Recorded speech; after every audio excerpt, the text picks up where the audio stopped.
अस्सलामुअलैकुम स्टूडेंट्स। उम्मीद है आप सब के सब खैरियत से हैं। क्लास 9 मैथमेटिक्स वीडियो सीरीज की एक और वीडियो के साथ आपके सामने हाजिर हूं। चैप्टर हम कर रहे हैं अलजेब्रिक मैनिपुलेशन एंड आइडेंटिटीज। और इसकी प्रीवियस वीडियो में मैंने आपको सिखाया था कि अलजेब्रिक एक्सप्रेशंस क्या होते हैं और उनकी टाइप्स क्या होती हैं। मैं रिकमेंड करूंगा कि मेरी प्रीवियस वीडियो इस वीडियो से पहले लाजमी देखें, ताकि आपको पता हो कि हम किस तरह से अलजेब्रिक एक्सप्रेशंस को समझ सकते हैं। ठीक है, चले आइए अब आते हैं हम इस टॉपिक पर। आज जो हम टॉपिक कर रहे हैं वो कर रहे हैं अलजेब्रिक एक्सप्रेशंस की सिंप्लीफिकेशन करेंगे और अलजेब्रिक एक्सप्रेशंस में वैल्यूज पुट करके एक आंसर निकालेंगे। उससे पहले ऑब्वियसली जब हम अलजेब्रिक एक्सप्रेशंस को सिंप्लीफाई करेंगे तो हमें क्या करना होगा, हमें कुछ आइडेंटिटीज यूज करनी होगी। तो मैंने पहले कुछ क्वेश्चन आइडेंटिटीज के रखे हैं, यानी फैक्टराइजेशन के कुछ क्वेश्चंस रखे हैं, ताकि आपको फैक्टराइजेशन पता हो। फिर हम उन अलजेब्रिक एक्सप्रेशंस को इन फैक्टराइजेशन जो मैं आपको यहाँ सिखा रहा हूँ के जरिए सिंप्लीफाई करेंगे। चलिए जी, सबसे पहले हमारे पास है मैंने ये क्वेश्चन लिया है जिसमें ग्रुप कॉमन की डिस्कशन है। अब ग्रुप कॉमन क्या होता है? ग्रुप कॉमन का मतलब होता है कि दो में आपके पास कुछ कॉमन होना। 14 7 में इसको बिल्कुल तफसील से लिखूंगा ताकि आप समझ सके। 14 को लिखा जा सकता है 7 multiply by 2 M N minus 7 M. 6 को लिखा जा सकता है 3 मल्टीप्लाई बाय 2 माइनस 3। अब दो में कॉमन देखिए, इसमें हमारे पास 7m कॉमन है। 7m मैंने कॉमन ले लिया तो क्या बचा हमारे पास 2n। और 7m जब कंप्लीट कॉमन होगा तो फिर हमारे पास बराबर आएगा आंसर 1। अब इन दोनों में हमारे पास -3 कॉमन है। मैंने ओके ये प्लस था, ये मैंने साइन चेंज कर दिया था, ये प्लस है। ओके, फिर मैं प्लस का 3 कॉमन ले लेता हूँ और यहाँ पर n भी था। ओके, प्लस का 3 मैंने कॉमन ले लिया तो यहां से बचेगा 2n। और जब 3 कंप्लीट कॉमन होगा तो फिर हमारे पास बनेगा 1। नोटिस कीजिए अगेन हमारे पास कुछ चीज कॉमन आ रही है। इन दोनों एक्सप्रेशन में कॉमन क्या आ रहा है? 2n-1, 2n-1। तो यहां पर हमारे पास क्या बचेगा? 7m।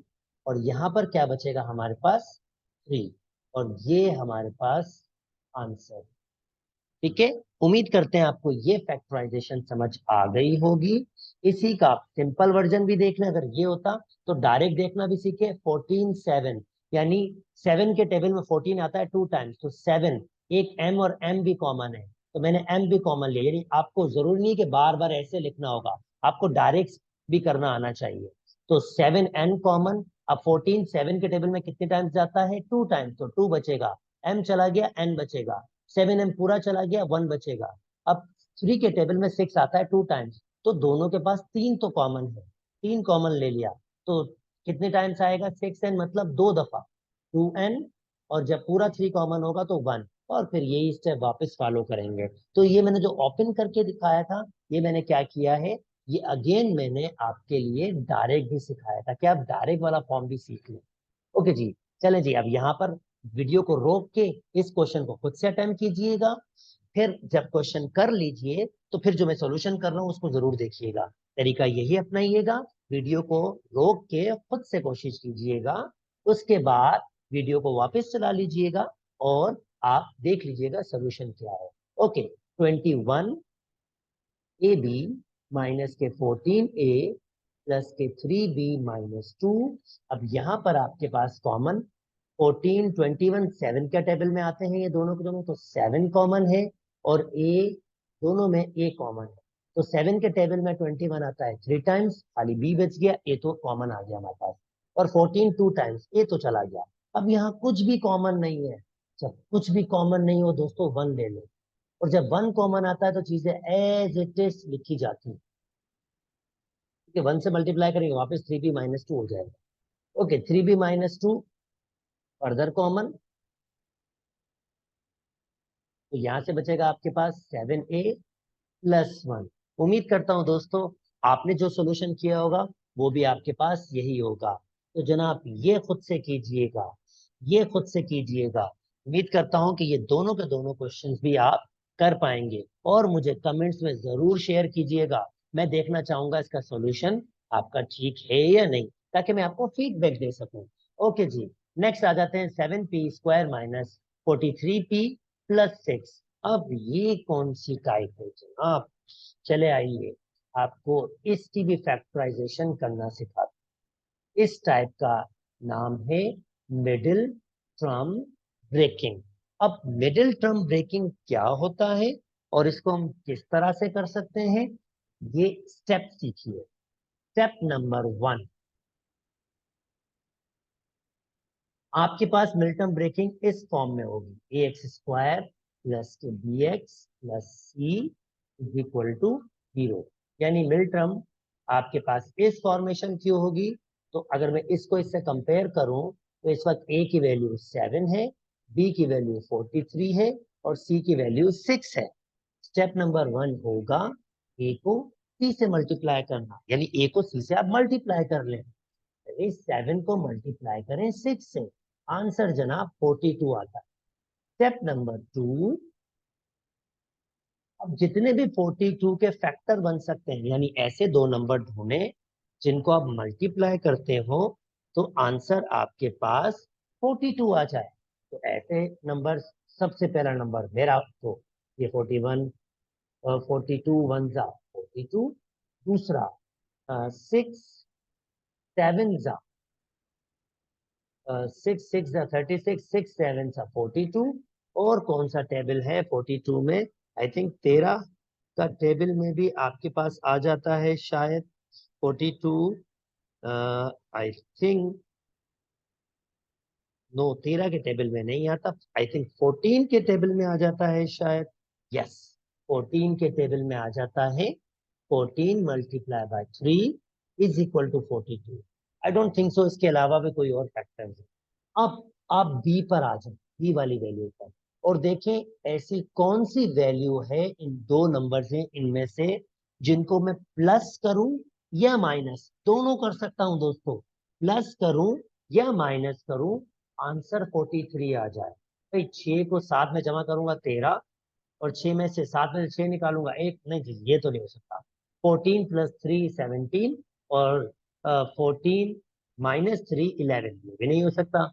बचा यही, और मुझे करना क्या होगा, 42 में प्लस करना होगा 1, तभी 43 आएगा। और तो कोई पॉसिबल नहीं है। इसका मतलब मैंने अपनी मिड टर्म फाइंड कर ली। यानी क्योंकि मेरे पास b की वैल्यू -43 है, तो मैं क्या करूंगा, -42 में -1 ऐड करूंगा, आंसर -43 आएंगे। और देखिए -42 को अगर मैं मल्टीप्लाई करूं -1 से, मल्टीप्लीकेशन, तो आंसर देखें AC का रिजल्ट आ रहा है माइनस माइनस प्लस 42 वन जा 42। इसका मतलब ये दोनों की दोनों रिक्वायरमेंट मान रहा है जो उसको हमेशा माननी होगी। इसी वजह से इसकी मिड टर्म ब्रेकिंग है 42 -42 -1। अब लिखेंगे कैसे? 7p² को एज इट इज लिखें। अब माइनस के 43p को मिडिल टर्म ब्रेक, ऑब्वियसली यार मिडिल टर्म ब्रेक वजह तो है ना, ये देखें ये वजह है। मैं मिडिल टर्म को ब्रेक कर रहा हूं, 42p के 1p मैंने ब्रेक किया, और इन्होंने यहां से मुझे बताया p लिखा क्यों, क्योंकि भाई 43p लिखा हुआ है तो मुझे p को एडजस्ट करना पड़ेगा। यहाँ पर हमेशा कोई ना कोई वेरिएबल आप एडजस्ट करोगे, नंबर्स आपको यहाँ से मिल जाएंगे। 42p - 1p वापस 43p होगा, कोई भी मैंने क्वेश्चन की चेंजिंग नहीं की, और +6 हो जाएगा। अब मैंने जो प्रीवियस कॉन्सेप्ट समझाया था, ग्रुप कॉमन, अब मैं ग्रुप कॉमन लूंगा। 7 42 7 का टेबल आता है, p² p, तो एक p भी आता है। तो 7 चला गया, एक p चला गया तो एक p बच जाएगा। और 7 के टेबल में 46 टाइम आएगा, एक p चला गया। 7 6 जा 42, कुछ कॉमन नहीं, बिल्कुल कुछ कॉमन नहीं, पर मैं -1 कॉमन ले रहा हूं। रीजन, मुझे p - 6 चाहिए। नोटिस कीजिए जब -1 कॉमन लूंगा तो पहला हो जाएगा पॉजिटिव और दूसरा हो जाएगा नेगेटिव। भाई -1 से मल्टीप्लाई करेंगे वापस -b+6 आ जाएंगे। फर्दर कॉमन हमारे पास आ गया p-6, यहाँ बचेगा हमारे पास 7p-1 और ये आपके पास आंसर हो जाएगा। उम्मीद करता हूं दोस्तों आपको मिडिल टर्म ब्रेकिंग की अंडरस्टैंडिंग हो गई होगी। Very good. एक और प्रैक्टिस करते हैं मिडिल टर्म ब्रेकिंग का, फिर आपको रिमेनिंग क्वेश्चन आपके लिए छोड़ते हैं। चलें जी, बड़ा बड़ा सा एक नंबर को सिंप्लीफाई करना सिखाते हैं आपको, इसकी मिडिल टर्म ब्रेकिंग करना सिखाते हैं। Okay, now 18b² plus 96b plus 30। हाँ जी, पहला स्टेप आपको पता है, 18 को मल्टीप्लाई करेंगे 30 से। तो जनाब अगर मैं 18 को मल्टीप्लाई करूंगा 30 से तो आंसर आपके पास आएगा 540। अब 540 के तो बहुत सारे फैक्टर हो जाएंगे, कौन कौन सा फैक्टर बनाऊं? मैं तो पागल हो जाऊंगा फैक्टर बना बना के इसके। चले जी, इसके लिए शॉर्टकट करते हैं। अब मिडिल टर्म हमारे पास कितनी है? 96। अब मैं इसी के दो हिस्से बनाने की कोशिश करूंगा। कैसे? फॉर एग्जाम्पल 90 और 6 दोनों को ऐड करूंगा तो क्या हो जाएगा? 96। अब दोनों को मल्टीप्लाई करता हूं, 90 90 मल्टीप्लाई बाय 6 और आंसर डायरेक्टली छक्का लग गया मेरा। आंसर मेरे पास 90 मल्टीप्लाई बाय 6 जो आ रहा है वो 540। बिल्कुल जी, मल्टीप्लीकेशन आ रहा है। और 90 प्लस 6 को ऐड करूंगा तो आंसर कितना आ जाएगा? 96, यानी मिल्टन ब्रेकिंग आ जाएगी। और दोस्तों मैंने तो एक ही छक्के में आंसर दे दिया। आप इसको भी, इस क्वेश्चन को भी इस तरह से कर सकते हैं, बिल्कुल कर सकते हैं। पर जब बड़े नंबर्स आ जाएं उनका फैक्टर बनाना बहुत मुश्किल हो जाता है, तो ये टेक्निक जरा सी आसान हो जाती है। चलें जी, आए अब इसको वर्किंग करते हैं। 18b² वैसे 96b को लिखूंगा 19b प्लस 6b और 30 मैंने वैसे ही रखा। अब कॉमन, भाई 18 90 के टेबल पे, 18 के टेबल पे 90 आता है तो 18 और b कॉमन ले लिया। अब 18 के टेबल पे 90 जनाब कितनी दफा आता है? 5 दफा। तो जनाब 5 दफा यहाँ बचेगा b और यहाँ बचेगा 5। यहाँ पर 6 कॉमन ले लूंगा तो ऑब्वियसली यहाँ बचेगा b, यहाँ बचेगा 5। इसका मतलब b+5 फर्दर कॉमन और हमारे पास होगा 18b+6। I know I know I know, ये तरीका एक और प्रैक्टिस करनी चाहिए इस तरीके से। जरा कोई बड़ा सा नंबर वापस लेता हूँ और इसकी भी प्रैक्टिस कर ही लेता हूँ। चलें ये 21 वाला लेते हैं, नीचे वाला 21x² 93x प्लस 36। तो जल्दी जल्दी पहला स्टेप करते हैं। 21 multiply by 36, that means 21 multiply by 36। Answer आ रहा है मेरे पास 756, यानी 756 आंसर। अब -93 के मुझे फैक्टर बनाने होंगे, तो ऐसे करता हूं, चले -90 -3 ले लेता हूं, ये दो नंबर। यानी अगर मैं -90 को मल्टीप्लाई करूंगा -3 से, -90 मल्टीप्लाई बाय -3, आंसर तो प्लस का हो रहा है 270, पर यार 756 नहीं आ रहा, नंबर थोड़ा सा और करना पड़ेगा हमें। तो ऐसे करते हैं जनाब, 88 में कितना ऐड करूंगा मैं? 93 आ जाएगा, 88 2 और 3 5, यानी 88, यानी नंबर क्या ले लेता हूँ इसके? 88 -88 -5, ये भी तो 93 ऐड करके बनते हैं। तो जनाब अगर मैं ये करूंगा तो 88 मल्टीप्लाई बाय 5, और जनाब ये भी आपके पास प्लस के ही हो रहे हैं क्योंकि मुझे प्लस का ही चाहिए नंबर। तो ये भी आपके पास प्लस के ही हो रहे हैं, 440 पर 756 नहीं आ रहे। तो जनाब मुझे और करना पड़ेगा रिड्यूस। ओके, 84 85 तो नंबर ले लेता हूँ 80, ये 80, सॉरी, अब 85 ले लेता हूँ। 5 और 3 8 हो जाएगा, यानी -85 -80। तो देखते हैं -85 मल्टीप्लाई बाय -5, -8, सॉरी, -8। ओके जी भाई, -85 -8, 5 और 3 8 हो जाएगा। जनाब ये भी अनफॉर्चुनेटली हमें वहां तक नहीं लेके आ रहा। ये भी हमें क्या कह रहा है 680, नहीं जी बिंगो यहाँ पर भी नहीं है, और -84 और -9, एक बढ़ा देता हूँ, -84 और -9, बिंगो जनाब मुझे मिल गया मेरा नंबर 756। अब जल्दी जल्दी 21x² माइनस के 84x और माइनस के 9x और प्लस के 36, तो जनाब ये किसके टेबल में आएंगे? मेरे ख्याल में 21 के टेबल में 84 आता है, तो 21 तो कॉमन है और x कॉमन है, तो यहाँ से बचेगा एक x। और 84 कितनी टाइम्स 21 के टेबल पे जाता है जनाब? 4 दफा जाता है, 4 दफा। -9 कॉमन, तो यहाँ से बचेगा x। और 9 के टेबल में 34 आता है, 36 आता है 4 टाइम्स, क्योंकि माइनस कॉमन लिया तो साइन चेंज होगा। और फर्दर देखें हमारे पास कॉमन आ गया x-4 एंड 21x-9, और ये हमारे पास फैक्टराइजेशन की हो गई। तो दोस्तों ये वाला खुद से ट्राई कीजिएगा, ये वाला खुद से ट्राई कीजिएगा आप, ताकि, और मुझे जरूर कमेंट में इसकी पिक्चर्स दिखाइएगा ताकि मैं वेरीफाई कर सकूं। चलें जी, एक और टाइप आज हम देख लेते हैं, डिफरेंस ऑफ टू स्क्वायर, जैसे कि ये वाला क्वेश्चन, 5p² माइनस के 6p।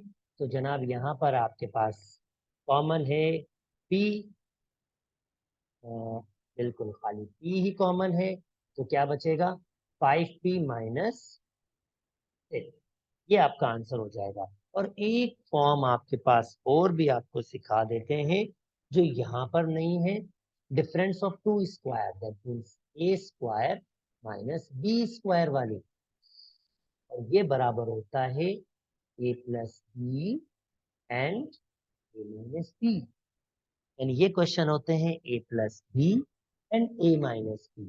फॉर एग्जाम्पल आपके पास 4x² माइनस माइनस आपके पास 9 है,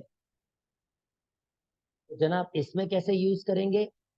4 को लिख सकता हूँ 2x² को x², या 2x², 9 को लिख सकता हूँ 3 होल स्क्वायर। इसका मतलब मैं अब एक दफा इसको प्लस में लिखूंगा क्योंकि ये a की वैल्यू है और ये b की वैल्यू, तो एक दफा प्लस में यानी a+b और a-b, ये हमारा आंसर आ जाएगा फैक्टराइजेशन।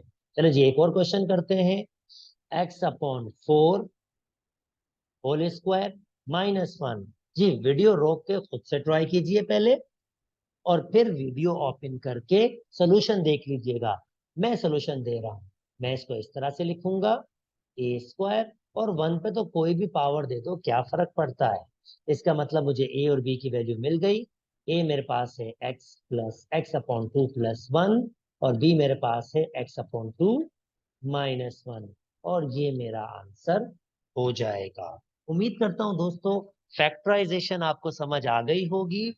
नेक्स्ट वीडियो में यही फैक्टराइजेशन यूज करके हम अलजेब्रिक एक्सप्रेशंस को सिंप्लीफाई करना सीखेंगे, और अलजेब्रिक एक्सप्रेशंस में वैल्यूज पुट करके एक आंसर भी निकालने की कोशिश करेंगे। उम्मीद करता हूं दोस्तों वीडियो में आपको मजा आया होगा। अगर मेरी वीडियोस पसंद आ रही है तो काइंडली मेरे चैनल को लाइक कीजिए, सब्सक्राइब कीजिए और दोस्तों के साथ शेयर भी कीजिए।